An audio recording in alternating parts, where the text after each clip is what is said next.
We'll start now. So I ask you to take your seat. Can everybody please take a seat?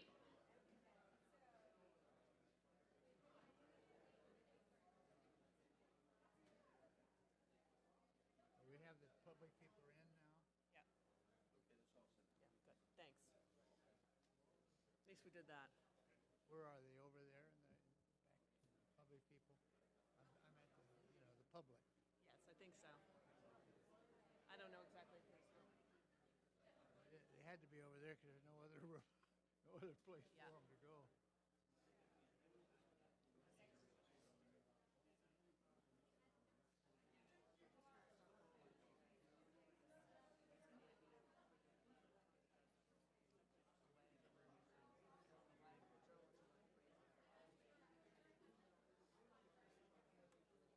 You know where he is? Is he way in?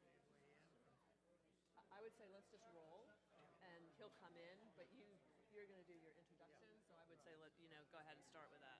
Judge, Aaron, Tandy, good to see you again. No, this is great. Boy, Steve and Mom like that.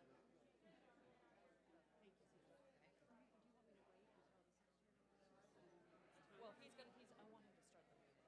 So we're live No, but streaming. where do you want me to sit? No, I don't know where they have you. Just grab a side. No, there's a seat for you. I'm sorry. No. I don't know where. You did? We'll start the meeting at the present time. The secretary's on his way. I'll be here in any moment.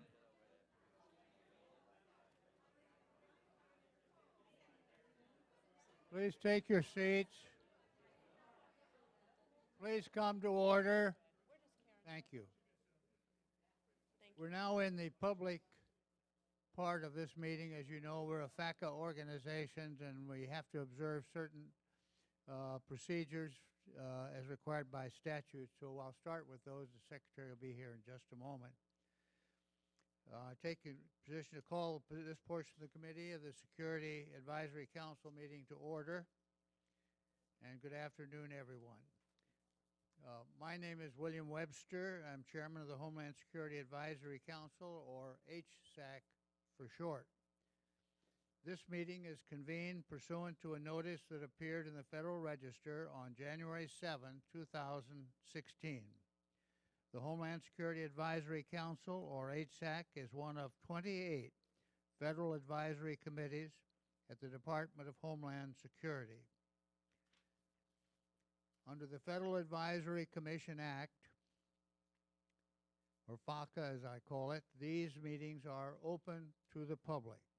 Executive summary and meeting minutes will be posted on the DHS website at www.dhs.gov and the public FACA database within 90 days of today's meeting. For members of the public who are unfamiliar with the Hsac, this council is the group of outside senior advisors who provide independent and strategic advice to Secretary Johnson on a whole host of homeland security issues.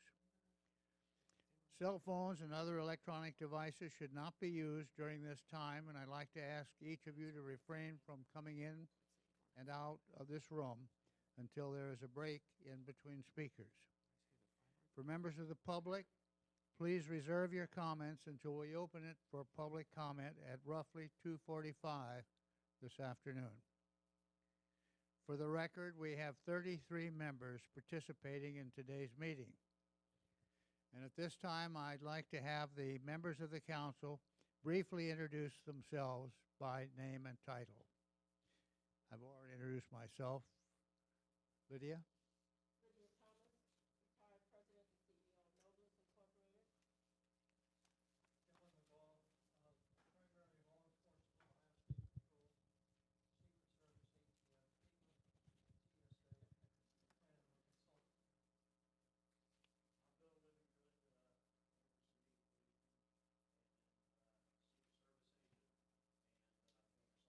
Michael Masters, Senior Vice President, Supply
Thank you, everyone, for your introductions.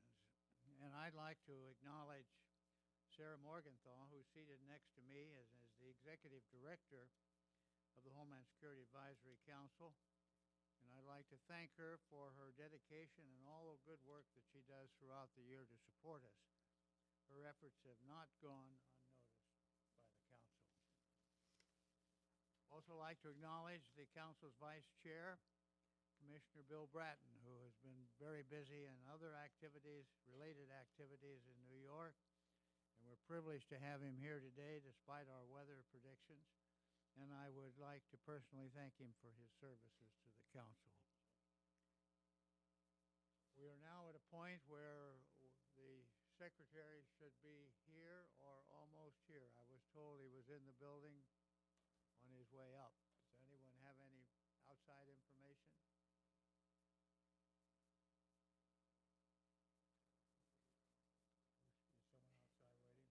No, I think my understanding, he should be up here momentarily, so I think that we could take a 2-minute pause and wait, otherwise we can jump to the next part of the agenda. Where are we going to have that swearing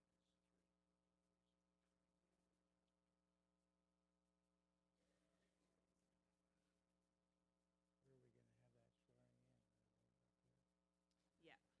With the two new While we're waiting members? for the secretary, if I could respectfully call up Michael Nutter and Christian Marone to the front of the room, because we will be having the secretary swear them in. I could do that for you.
That's what I was getting ready to do. Commissioner Bratton?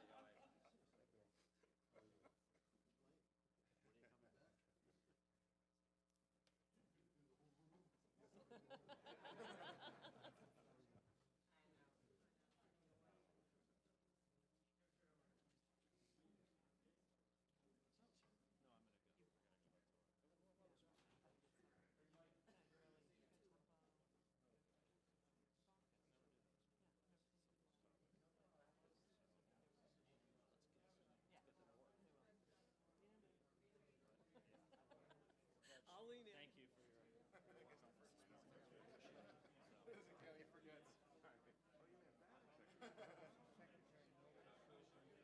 Yeah, he does.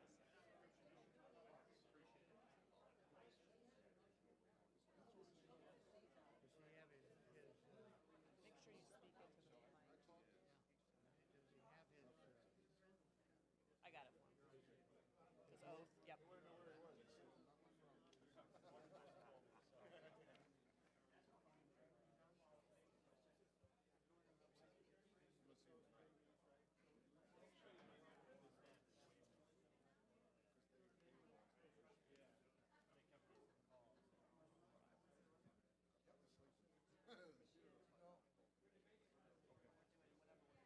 Thank you, gentlemen. You may be seated, and ladies. Why don't we do the oath Mr. first? Mr. Secretary,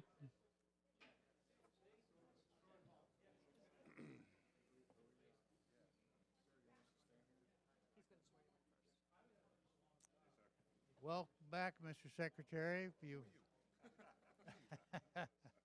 We're very pleased to have you here. Your timing is impeccable. And we have two new members for you to swear in the oath, provide the oath of office as members of the Executive Council. We have 33 members attending today, which is remarkable considering the weather especially. Would you be good enough to take over and give them the oath, provide the oath of Happy to do office? so. They're right behind you. All right, gentlemen. Mayor Nutter, I'm quite sure you did not anticipate taking another oath so soon. Did not, sir. I think you should stand on this side, because if you stand on that side, you will be swallowed up by his profile. Okay. Thank you. All right. Please raise your right hand and repeat after me. I state your name. I, Michael A. Nutter, Do solemnly swear do solemnly swear that I will support and defend that I will support and defend the Constitution of the United States the Constitution of the United States against all enemies, foreign and domestic, against all enemies, foreign and domestic. that I will bear true faith and allegiance to the same, I will bear true faith and allegiance to the same. that I take this obligation freely That I take this obligation freely without any mental reservation or purpose of evasion, without any mental reservation or purpose of evasion. and that I will well and faithfully That I will well and faithfully discharge the duties of the office discharge the duties of the office on which I am about to enter. on which I am about to enter. So help me God. So help me God. Congratulations. I was not anticipating. Okay. Take that one from you, and there's one there waiting for you. The floor is yours, sir. Thank you, Judge. First of all, let me congratulate our two newest members of our advisory committee. I know them both well. Mr. Marone, having served up until last month as our Chief of Staff at DHS headquarters for a period of 2 years, and Mayor Nutter, who up until 17 days ago served with great honor and distinction and accomplishment as mayor of the city of Philadelphia. I am so pleased that both of you will join us. You will add tremendous value to our work and to the advice provided to the department by this committee. So thank you both for being here. Mayor, I hope you're able to get out of the city tomorrow in the midst of the snow. Okay. Let me say a few words while we are here in public session. First, I want to sing high praise for Sarah Morgenthau for bringing us together and all the work she has put into making this a really fabulous committee of distinguished Americans. I look around the room here, and this really is the A-team. When I look at the range of experience, the quality of the people here, and I'm very, very pleased, Judge, that you are leading such a distinguished group of great Americans in providing advice to the Department of Homeland Security, and I want to thank Sarah in particular for all of her great work in coordinating our activities. Let me also say a word about my friend Bill Bratton. He and I have spent a lot of time together over the last 2 or so months. Together, we attended an active shooter training exercise in the New York City subway system in mid-November. As I recall, it was the number 6 line. In an abandoned subway station. We did a Meet the Press interview together, and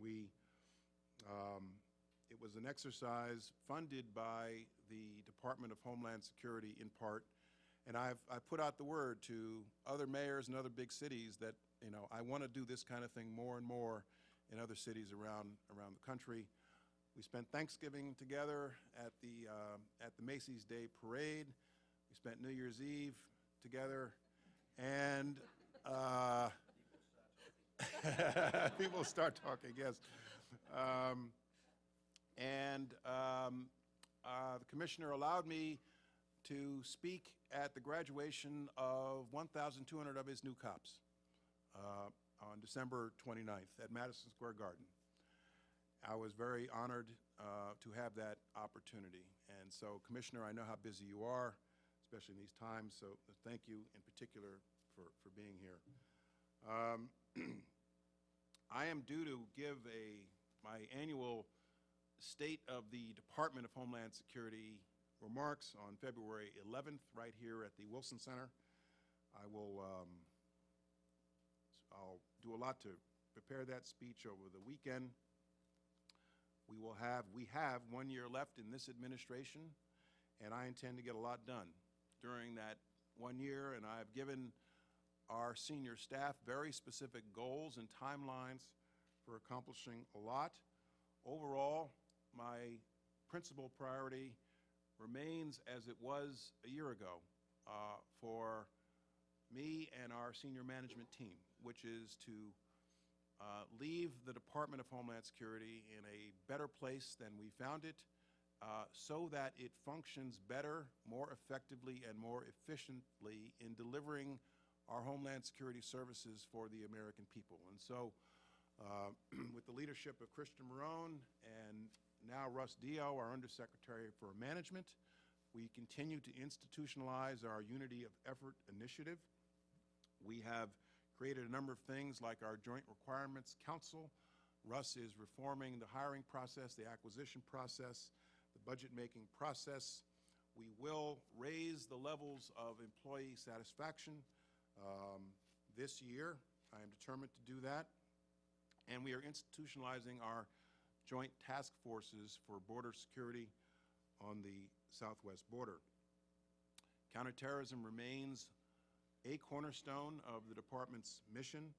As I have said many, many times, we are in a new environment when it comes to the global terrorist threat that includes not just terrorist-directed attacks, but the risk of terrorist-inspired attacks in Europe, elsewhere, and in our homeland. We know this because we have seen it in places like San Bernardino, Chattanooga, and elsewhere. This calls for a whole-of-government response, which does include the military response, the law enforcement response. As Commissioner Bratton and others here know, we spend at the federal level more and more time with state and local law enforcement, sharing intelligence about what we see in terms of the current threat environments. Through our grant-making activity, we fund communications equipment, surveillance equipment, active shooter exercises at the federal level to state and local law enforcement. We're spending a lot of time with the private sector, sharing information and best practices, and evaluating security with organizations that represent the private sector. Just yesterday in Miami, I spoke to Major League Baseball owners about our security assessment and how we can partner.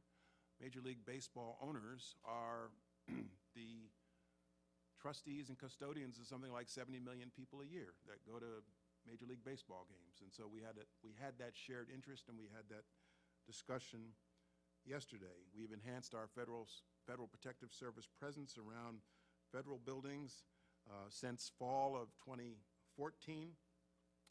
We are enhancing the security around the visa waiver program.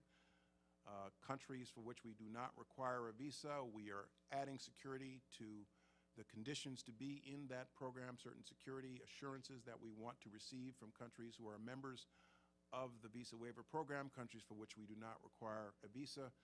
Since late 2014, I have directed certain security enhancements.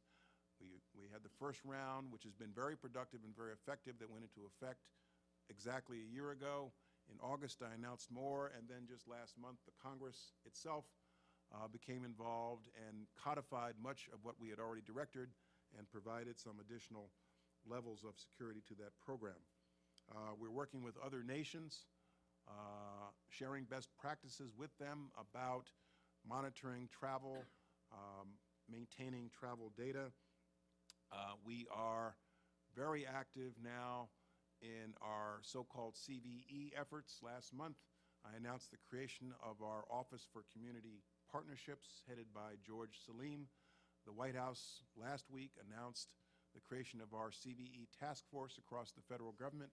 The Department of Homeland Security and George's office during this phase will lead that effort. I'm very pleased about that. We continue to go around the country to speak to communities about our CVE efforts. I was in Dearborn, Michigan last week to do that, and I'll continue to make these trips.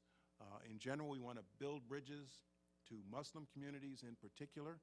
We want to encourage the tech sector to partner with Muslim communities to amplify the counter message to the message of the Islamic State. We want to encourage philanthropies to participate in this effort to support that counter message. We are encouraging young people to get involved.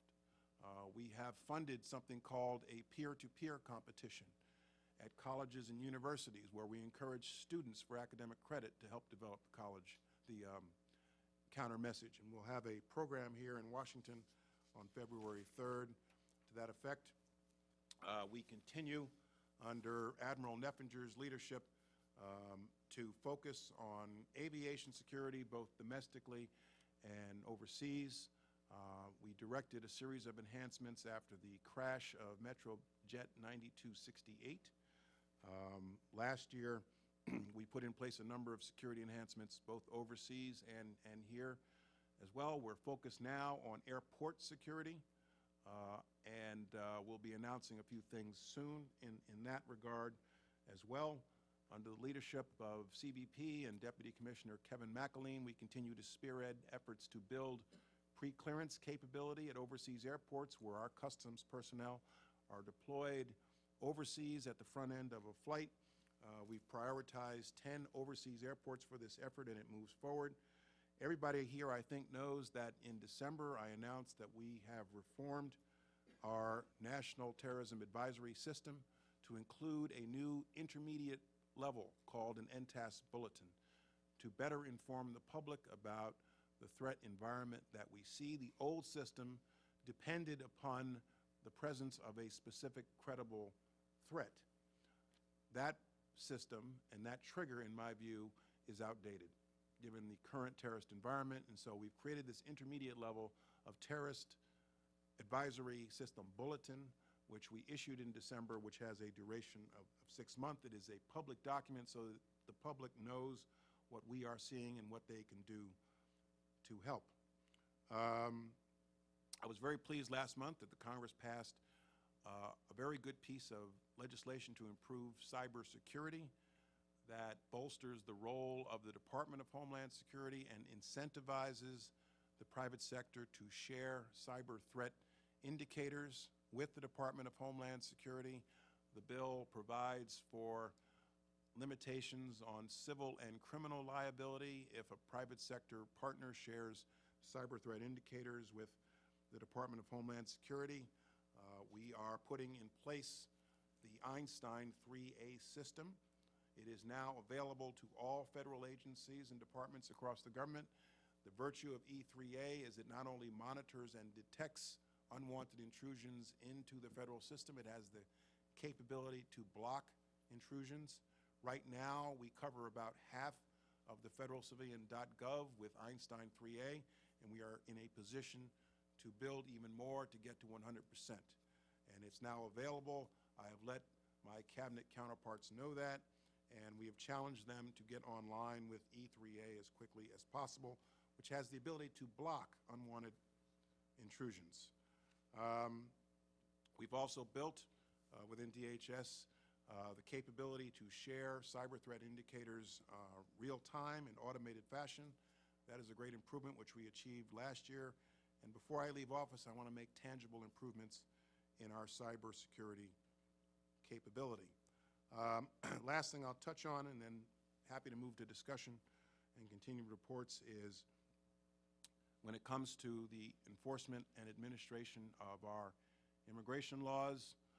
The Supreme Court just 2 days ago announced that they will hear the case of Texas versus United States this term. This was This is the case that puts in issue our Deferred Action for Parenthood Arrivals program, which the President announced in November 2014. The program was enjoined by a district court in Texas. That injunction was affirmed by the Fifth Circuit, and now the Supreme Court has agreed to hear the case. We're very pleased that the Supreme Court has agreed to hear the case. Meanwhile, our other executive actions to fix the immigration system are moving forward. We have reframed and focused our priorities for removal. We're focused more sharply on convicted criminals and those who are apprehended at the border. The numbers of removals have gone down over the last year, last several years, but an increasing percentage of those we remove are convicted criminals, the threats to public safety.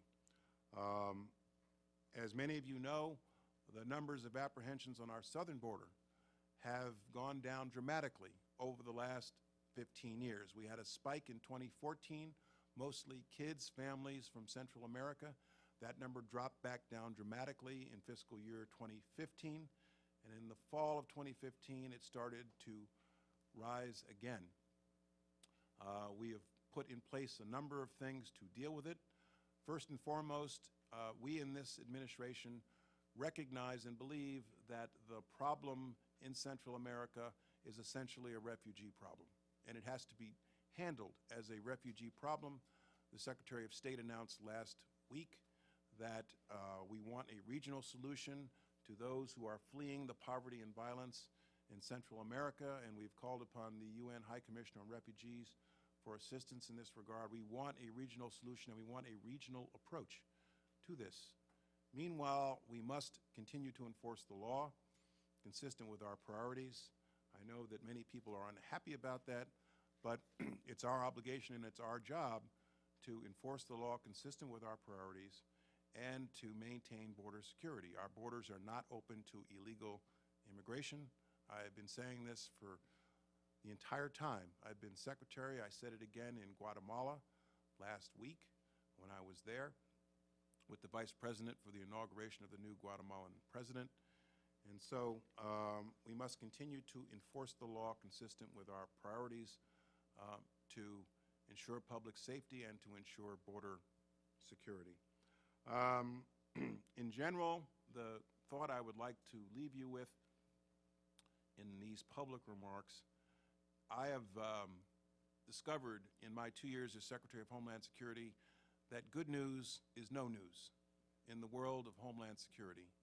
But when there is no news, it's because somebody in Homeland Security, in law enforcement, in the intelligence community, every day is doing something to keep the American people safe that we don't always know about and we don't always pay attention to.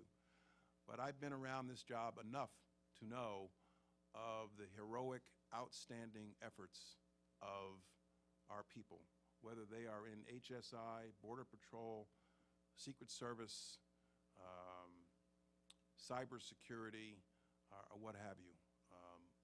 Last week, I visited with several of our Secret Service agents who had been in a very serious car accident in New Hampshire recently. And one of the agents who had only been in the Secret Service about a year,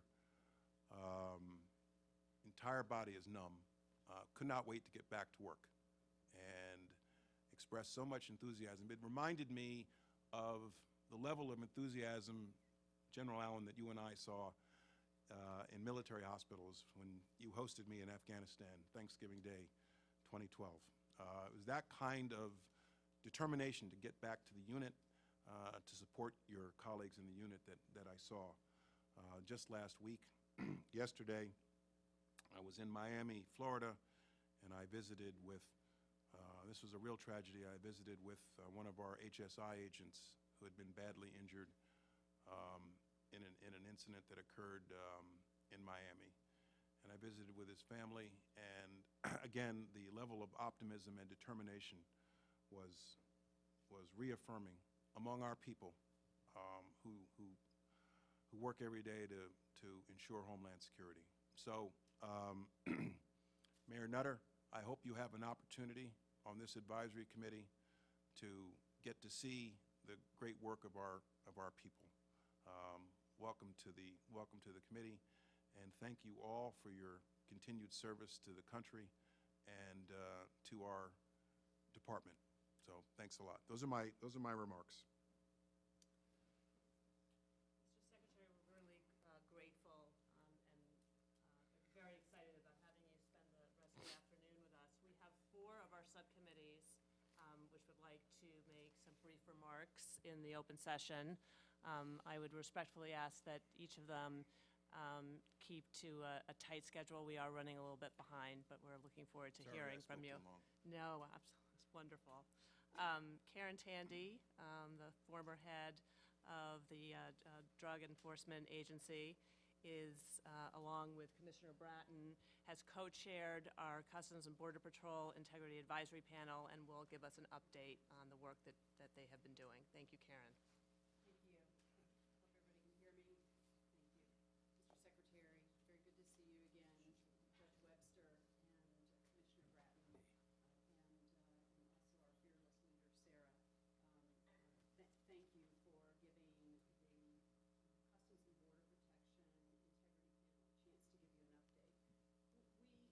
We issued our interim report on June 29th last year and expected to be delivering our final report to you today, but we are rescheduled to do that through a telephone conference with you. If you don't know about it, we are hoping it was set on March 15th. And so what I would like to do is give just a brief update of where the panel is. And I do this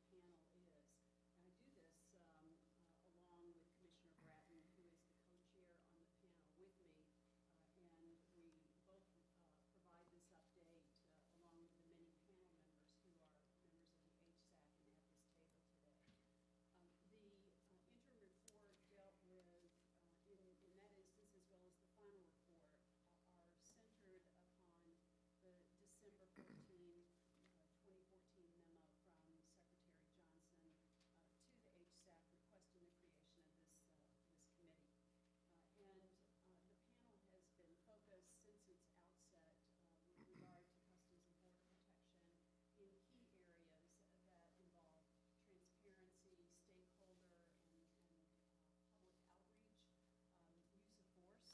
best practices there, as well as a variety of other systems and measures to improve the capabilities of Customs and Border Protection. I will start by saying that after we issued our June report last year, the reception to that report has been basically positive. We were invited to the Hill and asked to brief portions of the report, specifically internal affairs and our recommendations regarding the additional staffing. You really can't hear me. Is that it? There you go. How about this? This is good.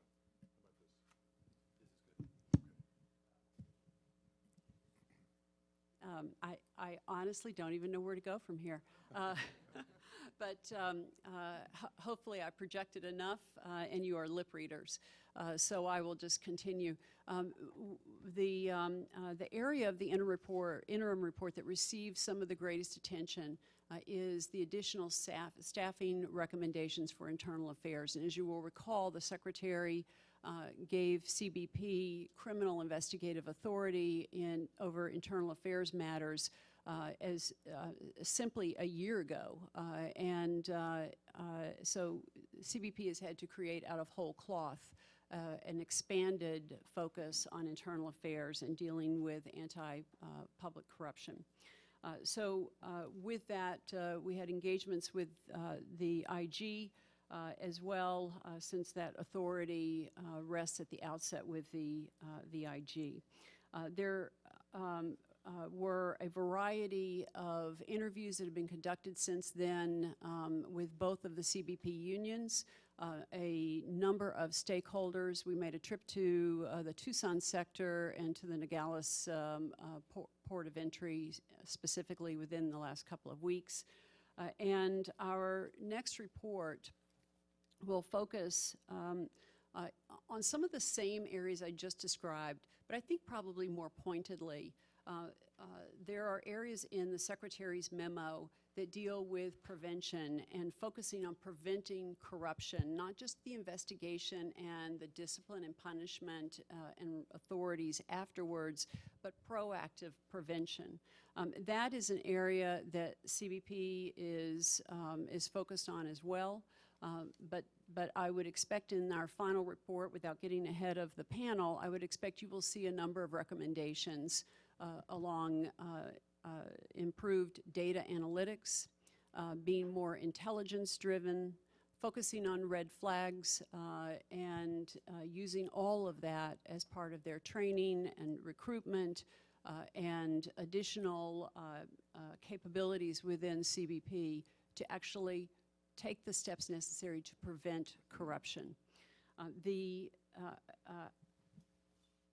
do think it's important for us all to keep in perspective that when you look at the NYPD, the FBI, the Secret Service, the Marshal Service, DEA even, it's 43 years old, CBP is 13 years old. And they are standing up whole systems and improving whole systems at the same time that they're trying to create a culture of anti-corruption. And this is something that other law enforcement agencies have had for decades. CBP is new at this, but most importantly, they recognize the need for greater prevention, the need for transparency. They have embraced the input from stakeholders as well as sought the expertise of other groups to advise them on the processes that they should have in place. They have undertaken many new processes to focus on the areas that the Secretary has asked the panel to address. So I think you will see in our final report, although we are still concluding some of our briefings, I think you will see a focus on these disciplinary incident response measures, some of which are underway at CBP now. But for the panel, we will specifically be addressing how to prioritize, identifying the gaps of what they have in place, where they're planning, and what their priorities are in addressing those gaps. In many respects, it is not so much about what they need to have in place, but it is about resources and timing and priorities. So I would anticipate that that is what you will see in our final report as we go forward. Lastly, with regard to the Border Corruption Task Forces, Mr. Secretary, that is another part of what you asked us to look into. There are 21 of those FBI Border Corruption Task Forces. CBP does not have a presence in each of them. And you will see a set of recommendations. It is a recommendation, or will be, from the panel that CBP needs to be present in all of those task forces, and that there is great value to be derived from them. So thank you for the opportunity to give you this update, and for, on behalf of Commissioner Bratton, let me turn to you with the panel. Thank you. Thank you. Okay, thank you very much. Appreciate it. So if it's okay, I'm going to go through each of the 4 subcommittees. Is everybody okay with that? Yeah. Thank you. And at the end, we'll have a few moments for comments, and I just ask that whoever speaks, just please stand up and say your name. I'm now excited to welcome Michael Masters, Bill Livingood, and Elaine Duke to give an update on the work that they are doing with the DHS Grants Review Report. Thank you very much. Sure. I'm Bill Livingood, and the chair of the Grant Task Force. I will start. Can you hear me? Good afternoon, Mr. Secretary, council members, department leadership, and Judge Webster and Commissioner Bratton. First and foremost, I'd like to thank Sarah Morgenthau for hers and her staff's dedication and commitment to the Hsac and its members. I don't think anyone here would disagree that your loyalty to the council is undeniable, and you have given us, all of us, inspiration to do our part in protecting the homeland and working towards a more secure and resilient nation. We take that very seriously, and we thank you for that. Before I start into our brief, or my co-chairs do, I want to give a special thanks to FEMA and their leadership. Deputy Administrator Tim Manning and Assistant Administrator Brian Camoy, who have been helping us in their support in assisting our task force members by providing loads of information for us over the past year. It's been a great pleasure to work with them over this last year.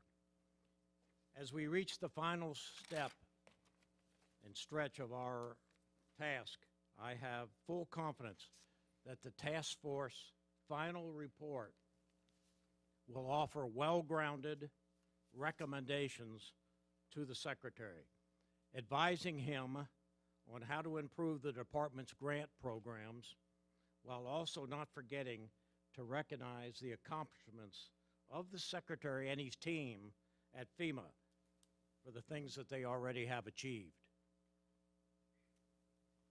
I would also like to give thanks to the task force co-chairs, Michael Masters and Elaine Duke, as well as the co-leads, Juliet Kayem and Elizabeth Harmon. Without them, this effort would not have been possible. Their knowledge, expertise, and their leadership that they brought to the task force has been irreplaceable. And I thank them for keeping the work of the task force on the path to providing the Secretary with critical and well-grounded recommendations. With that said, I will turn the floor over to my co-chairs, Michael Masters and Elaine Duke, who will be briefing on what has been done to date by the task force, where we plan on to go in the coming weeks. Thank you, Michael and Elaine. Thank you, Bill. Mr. Secretary, similar to Administrator Tandy, we are offering this to you as well as the rest of the members of the council as an intermediary and near final report. We hope to have final recommendations to everyone in the coming weeks, which will be addressed in a telephone call. For context, when we think about the issue of the grant program suite, we are talking about the more than $40 billion in grant funding that has been provided to state and urban areas, as well as local and tribal governments by the United States Department of Homeland Security since 2003. In looking at that issue, we quickly identified the question presented as how can we ensure that we are enhancing Homeland Security and emergency management as efficiently and as effectively as possible with the federal non-disaster preparedness grant programs made available to those stakeholders. Our approach has involved a three-prong approach. One, a review of existing programs. Two, data collection and analysis. And three, and perhaps most critically, outreach to key stakeholders.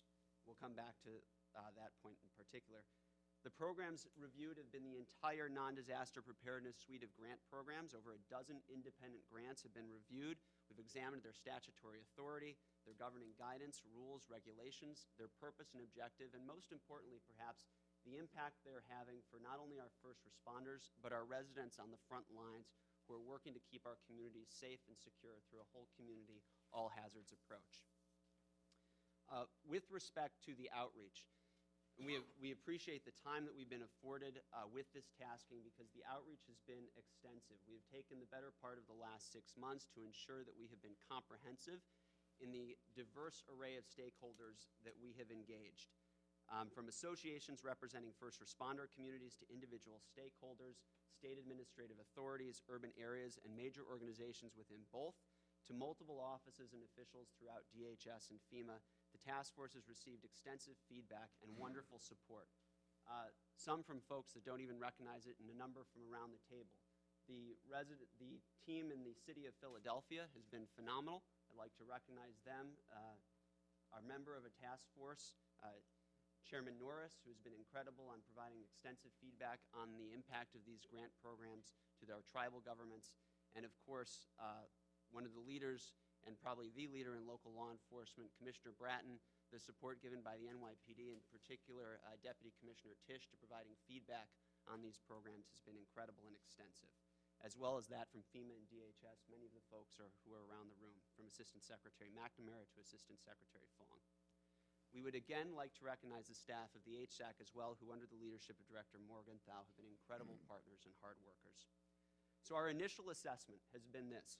While significant progress was achieved in ensuring that preparedness grants are better meeting their objectives, particularly with respect to guidance, metrics, and follow-up from FEMA, there remain significant opportunities for the programs to better meet their objectives. Those opportunities are especially evident at the local level, where competencies, consistency, and communication remain very unequal among different stakeholders. I'd like to spend a moment, because we don't want to let the perfect be the enemy of the good, highlighting some of the progress that's been made in the last several years. FEMA, particularly through the Grants Program Directorate, and thanks to the strong leadership from DHS, has made considerable progress in not only addressing historic issues, but in providing much clearer guidance and stronger support to those of us who've worked at the state and local level. People are being held accountable more consistently, and standards are not only more transparent, but they are more evenly applied. Just 3 quick examples. One related to spend down. In August 2013, the Grant Program Directorate, or GPD, identified award closeouts as an organizational priority and implemented business processes to address the same. In FY 2014, DHS closed 42% of backlogged awards. In FY 2015, they closed 99% of the backlogged awards. But that also creates an interesting conundrum, because as you close out backlogged awards, you also don't want to increase the propensity for people just to spend down money. So we have to look at to make sure that we're spending money both efficiently and effectively in the closeout of the awards themselves. Oversight.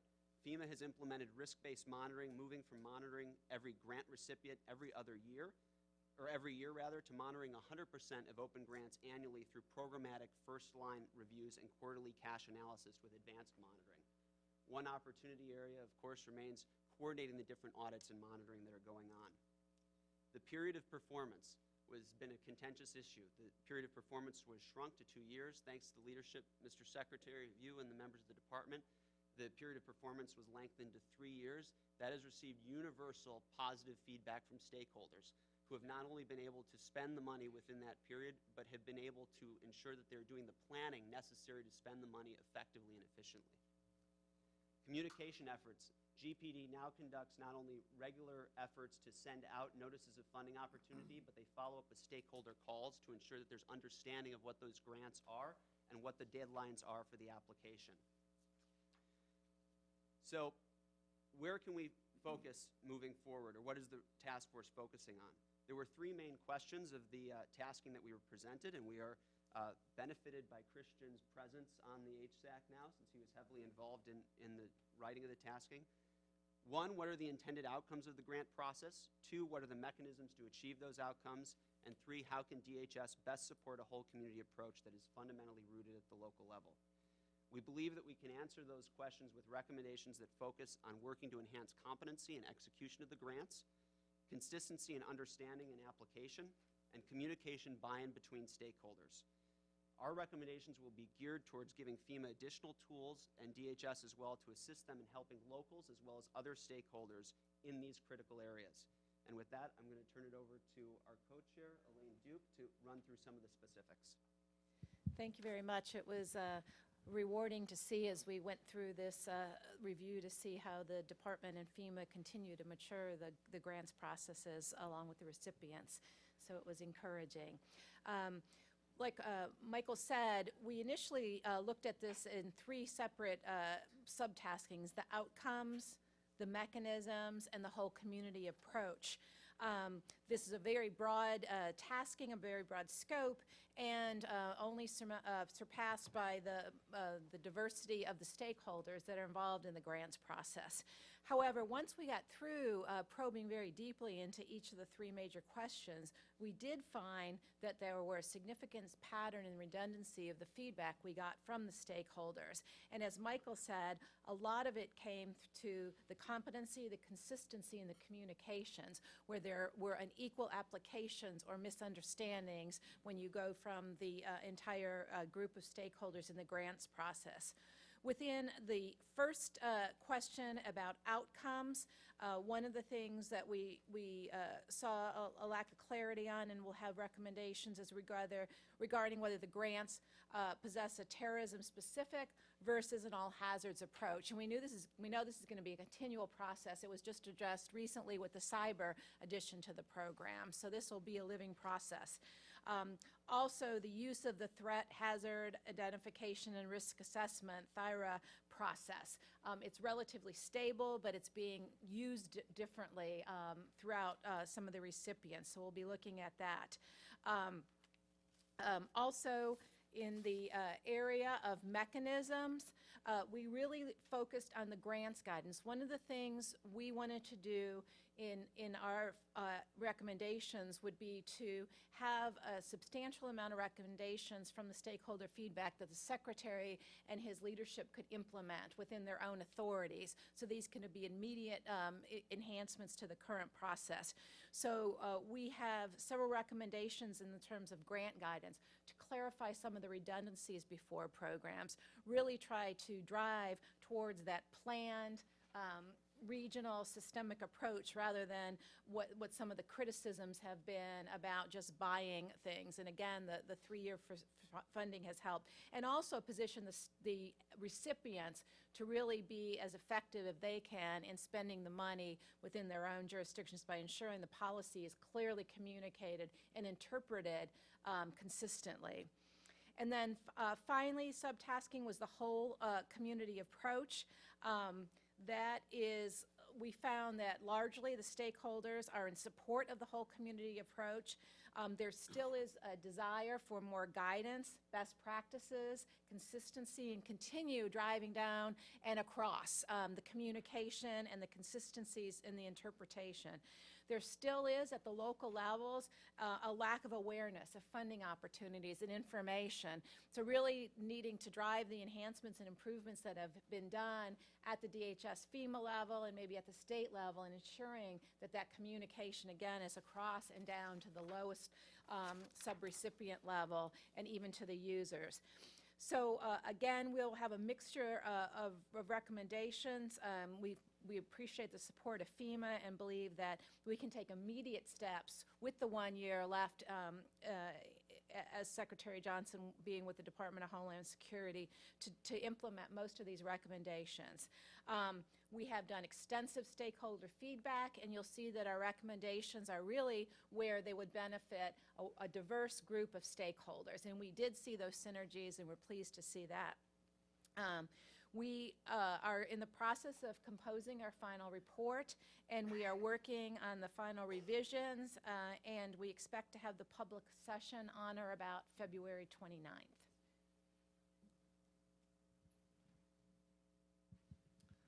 Elaine and Michael and Bill, thank you very much, and we are looking forward to getting your final report. I am now going to turn it over to the co-chairs of our cybersecurity subcommittee, Steve Adabade and Jeff Moss. And I understand that we will also be hearing briefly from Juliet Kayam and Paul Stockton, our vice chairs, both of whom have done incredible work just in the last couple of months. Steve and Jeff? Great. I'll start off. Thank you, Mr. Secretary and Judge Webster, for the opportunity to give you an update in public. So give everyone a background. On August 14th, 2015, it was announced in the Federal Register the creation of a DHS Cybersecurity Subcommittee underneath the Homeland Security Advisory Committee. Steve Adabade and myself, Jeff Moss, are the co-chairs of this subcommittee. And then on August 6th of the same year, 2015, the Secretary of DHS issued the first two taskings for the Cybersecurity Subcommittee. And I'm just going to briefly go through the highlights of those two taskings. We refer to the first tasking as the National Cyber Incident Response Framework tasking, or tasking number 1. And the second one is the State and Local Tribal Territorial Task Force, or tasking number 2. So for the first tasking, it boils down to the task force looking to strengthen U.S. plans, capabilities, and coordination mechanisms to restore infrastructure services if our defenses fail in the event of a catastrophic national cyber attack, and to identify the readiness of our lifeline sectors to meet the emerging cyber threat and provide recommendations for building cross-sector capabilities to rapidly restore critical functions and services following a significant cyber event. So that's tasking number 1. Tasking number 2 can be distilled as to how can the department provide a more unified approach to include components responsible for the allocation of funds, providing threat briefings, and building resilience in support of state, local, tribal, and territorial governments in the field of cybersecurity. The first task force, the NCIRF, we have an expected interim report date of June of this year, 2016. And the second task force, the SLTT task force, has an expected interim report date of October 2016 this year. So now I'm going to hand it over to Steve Adebidi to give you his perspective. Thank you, Jeff. Mr. Secretary, we looked at within the subcommittee a lot of the complexities with this tasking. As you can imagine, the complexities just with understanding the authorities as well as the technical aspects and really looking at the capabilities of the state, local, and tribal and territory, and to make sure that we have the uniform capability to address this issue. As you can imagine, some of these topics that we surfaced really shaped the way that the committee got organized, really not just only to address the tasking, but also to address the problem space that, as everybody knows, is very pervasive in order to sit up there and actually address these things. All these things have formed the way that the committees have kind of met over a dozen times and the way that we organized. And I want to be thankful and publicly thank both the vice chairs, Paul Stockton, as well as Julia Kayam, who've really taken a lot to sit up there and organize this and drive us forward, and who I would like to take the time now to pass over to them to talk deeper into each perspective. Thank you, Steve. I'll go first on behalf of Task 1. Mr. Secretary, thanks to support from you and your team, the private sector is rapidly improving the protection of the power grid, the financial sector, other critical infrastructure sectors in the United States. But we need to do more. We need to ensure that if there is a significant cyber attack, that the private sector infrastructure owners and operators can rapidly and effectively restore their ability to provide services to the American people. That's the special focus of our task force. But we're going to do two particular things in support of Hsac and our recommendations to you. Individual critical infrastructure sectors are making a lot of progress in their ability to restore services. Significant gap exists in their ability to operate together in mutual support, because of course everybody understands that these sectors depend on each other. So for example, communications sector depends on electricity, but if we lose electric power in a significant cyber event, we're going to need those communications capabilities to help power restoration operations. So in order to provide for this mutual support, we're going to have a very particular focus of our task force, and that is to provide recommendations to you through the Hsac on how the department might be able to structure a new National Cyber Incident Response Plan. As you know, in 2010, the department issued an interim NCIRP. I'll be candid with you. There were shortfalls in that plan, shortfalls that we intend to remedy in our recommendations to you, and also account for the increasingly severe cyber capabilities, increasingly severe threat that the United States confronts. Thank you, Mr. Secretary.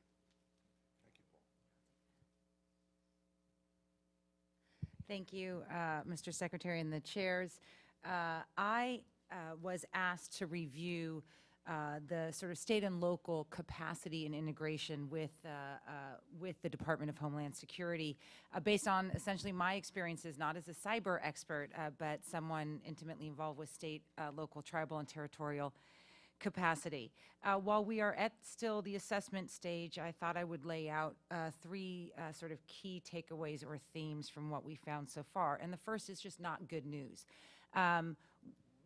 as a national effort, as compared to a federal effort, you cannot find anyone who believes that our cyber security and cyber protection apparatus on the state and local, territorial, and tribal side is where it needs to be. Part of this, and there are reasons for this, but that the investments have either not been made or they've been misdirected.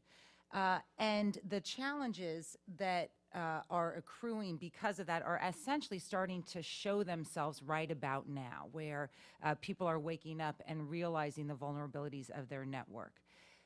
That is only going to get worse as technology or new technology is being onboarded, in particular on the state and local level with programs like Next 911, where there's very little discussion about the cyber defense side of that. The other issue is, of course, the cultural shift that has to go on when we go from the more traditional public safety apparatus, which has gotten quite familiar with DHS. I'm on the grants committee. It's a much more sophisticated relationship built up over 15 years than with those who are in the cyberspace. So that's the more troubling news. So second, the better news.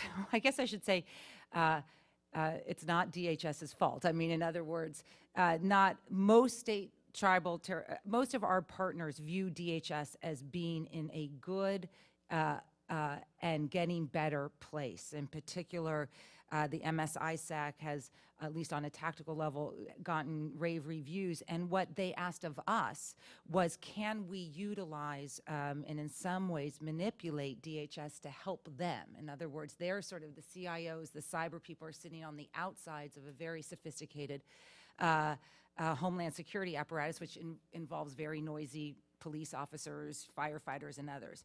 And so we've gotten some great recommendations about ways in which the grants, classified information, and relationships with state and locals can actually, by DHS, can actually empower the stakeholders in ways that they need DHS to help them. They essentially are asking DHS to help them. So DHS has at least been viewed by a lot of our stakeholders as being in a very meaningful place for them. And so I think that says a lot about your team, who I know a lot of them are here. The third area that we are focusing on is what a lot of our partners are asking for, which is, this is really hard stuff. You know, we don't get these CIOs. We don't quite understand this. And there's an entire apparatus built on a different series of disciplines. And so we will use this opportunity to talk through best practices, which there's a lot going on in Florida, in Rhode Island, and other states are really thinking about the governance issues, because this is a governance challenge as much as it is a technological challenge. Bob Rose has a great program with Florida, another member of the committee in Rhode Island, and think through the human capital investments, the training, the best practices, the governance systems that are going to help the states. So we are very far along, and so I anticipate that we might steal Paul's deadline and join him in a conclusive report to you about where we are.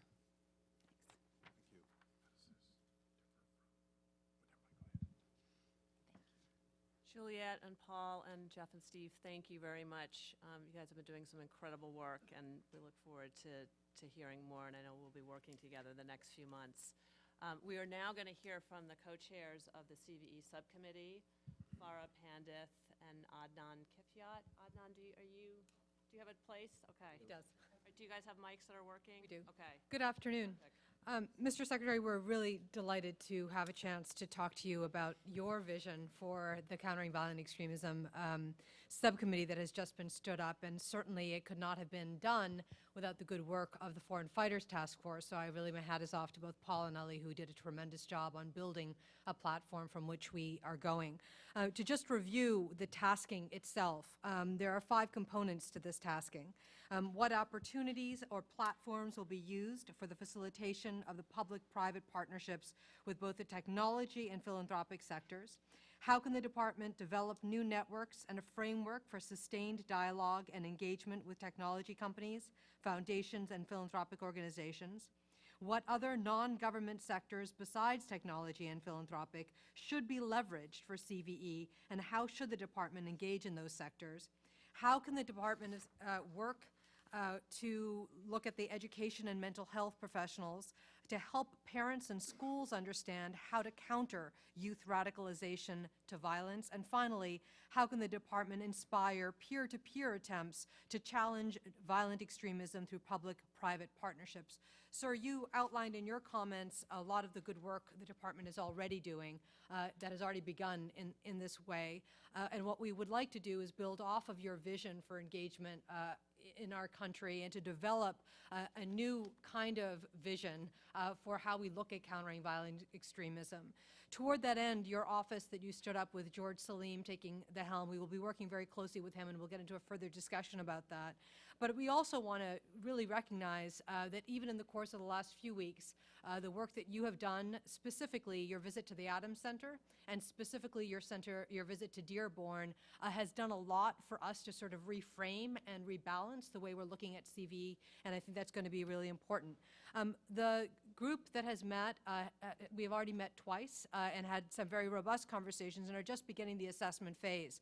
I want to say a couple of things about the members of the subcommittee. One, it is an extremely diverse group, sir.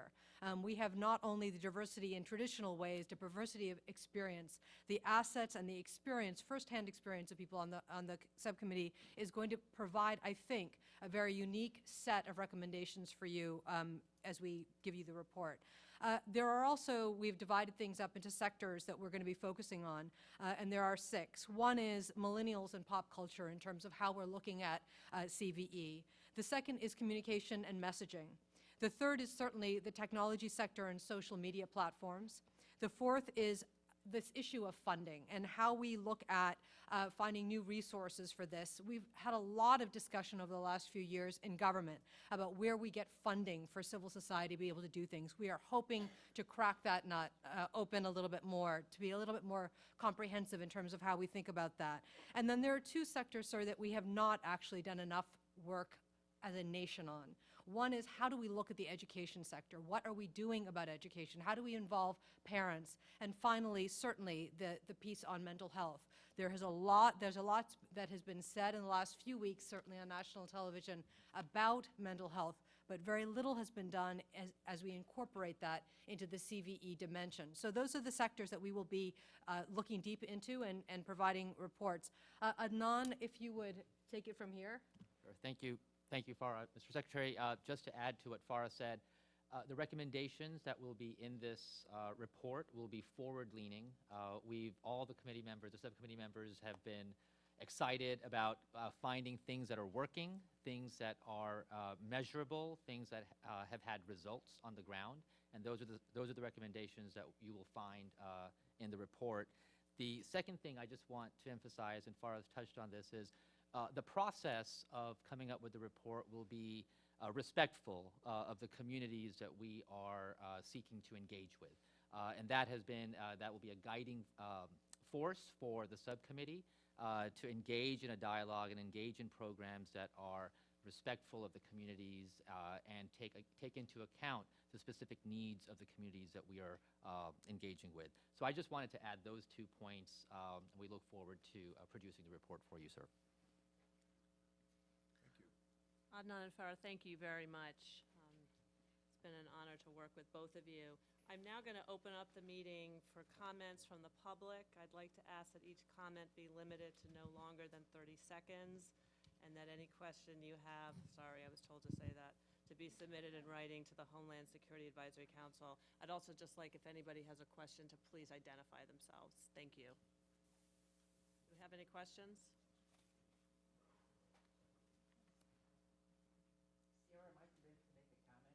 Sure.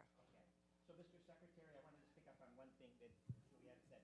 I'm also a member of NSA's Cyber Advisory Panel, and 2 years ago, we, as a panel, made a visit to DHS, chaired by former DNI McConnell, former Secretary of DHS, Chertoff, Thad Allen, Edward Allen, and we came back this past fall and spent a full day again over at DHS, and the improvement and Dan, correct me if I'm wrong, the overwhelming enthusiasm, I think, of our panel as to the changes that have made in the last year and a half have been significant and strongly encouraged and very supportive. Sir, I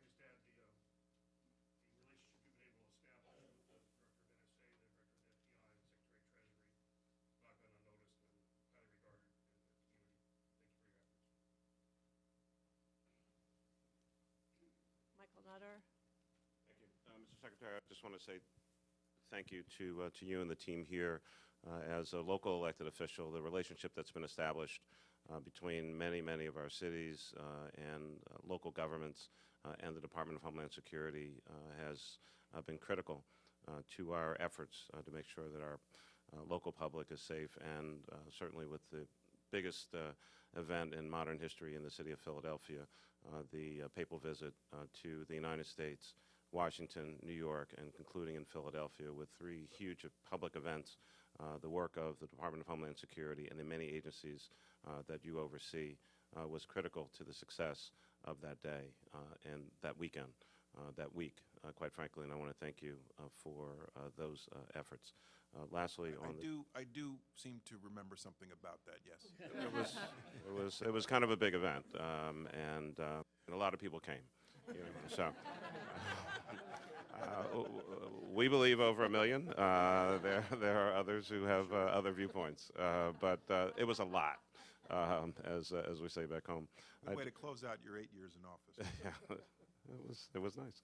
On the 2 subcommittee reports that we just heard, though, I want to further emphasize the point that I am concerned that the American public, as we unfortunately see episodic events of terror, whether in San Bernardino, in the homeland, or in Paris, or other places around the world, that the public not view them, 1, episodic events, 2, all the things that don't happen, that are prevented, which of course you can't know what you don't know or what didn't happen. But I think 3, a fuller and better understanding of how secure or possibly non-secure certain systems are, and what is really going on, not just what people see in the 24/7 news cycle about people becoming radicalized or extreme radicalism or what that means, and not have it ultimately devolve into a debate about religion, and really more of a discussion about what is going on in the world and how do we protect ourselves and what are we prepared to do to protect ourselves, which quite honestly resulted in the creation of this very agency some 14 years ago when we decided that we wanted to be in a safer environment. The world has changed dramatically, and I think we have to, in a public education way, truly help the rest of the American public understand how the world is changing so dramatically and what is our response to this incredible change that we are seeing in real time. Thank you, Mr. Secretary. Do we have any more questions? Art Arcevito? Thank you. I think that one of the things that I just want to comment on is we had the report on CVE, and it seems like from our perspective, the local levels, I'm a little bit more scared of the right-wing extremists, the sovereign citizens, and the hateful diatribes directed towards the Muslim community that I think leads more to people being radicalized. People forget folks are here because they're mainstream Muslims that want their daughters to have a career, go to college, not have to be covered from head to toe. And so I just hope that as we move forward, we don't focus so much on the radical Islam part of it when we have, so much going on with the right-wing extremism. I had a press conference supporting my Muslim community, and if people saw the emails and some of the calls that I got from the Christian community, it's just scary, some of the things that are going on out there. So I just throw that out just so we don't lose sight of the fact that the threat is much broader than just people of one religion.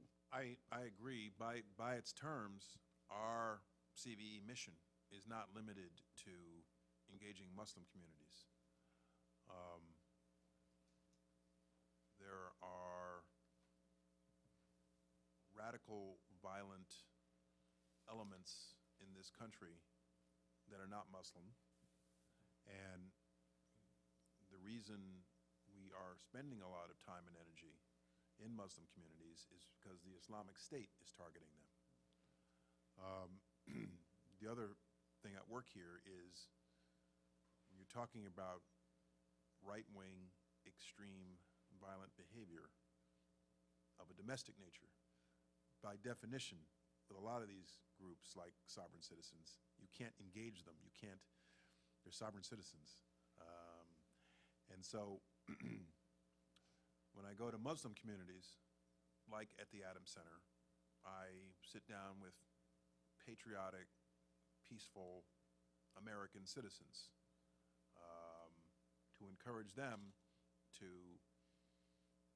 identify people who might be heading in the wrong direction. That is a different kind of challenge when you're dealing with some other elements of violent extremism in this country.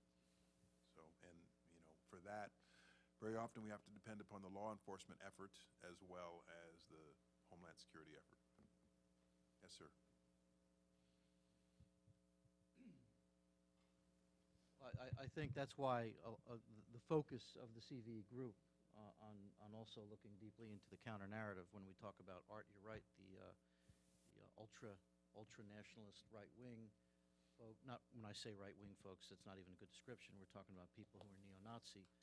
When we take a look at a website called Stormfront, some of you may have heard me say this in the past, the proof is in the pudding. Stormfront, according to the Southern Poverty Law Center, there is potentially close to 200 homicides that have happened globally, even from Breivik over in Norway to what just recently happened last year at the Jewish Community Center, where 3 members of the Christian community were summarily executed by a neo-Nazi at a Jewish community center and a senior housing.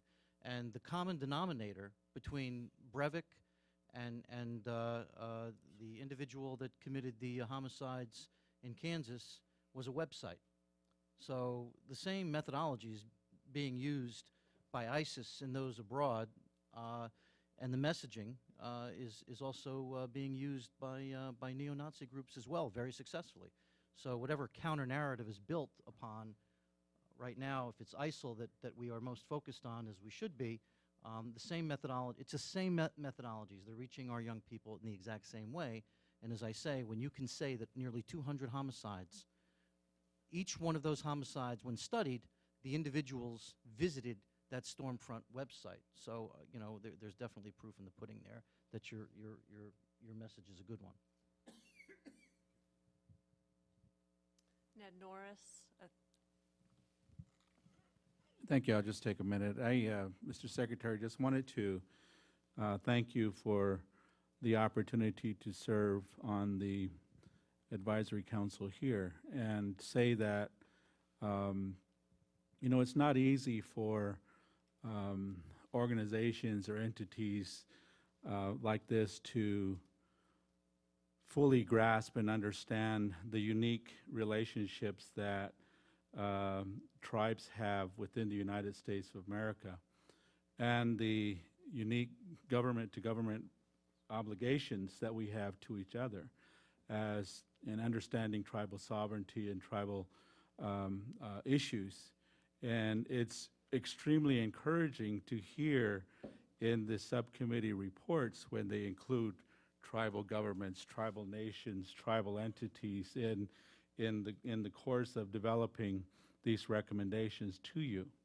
And I just wanted to acknowledge that and acknowledge that to my co-members of the Hsac here and just let you know that it's truly appreciated. I think that we've begun to really educate each others on tribal sovereignty and on the uniqueness of our government-to-government relationship. And so I just wanted to acknowledge that and thank you for this opportunity. Thank you. Well, at this time, with the Secretary's permission and Judge Webster's permission, I'm going to officially close out the public session. We thank the members of the public for their participation.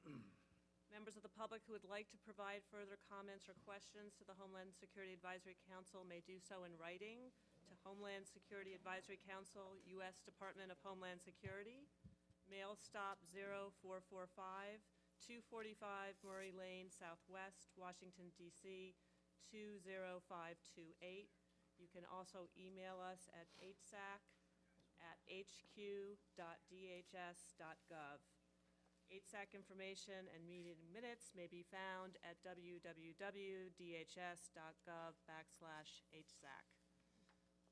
We will take a short break right now so the members of the public may depart before we reconvene in a closed session. Thank you very much.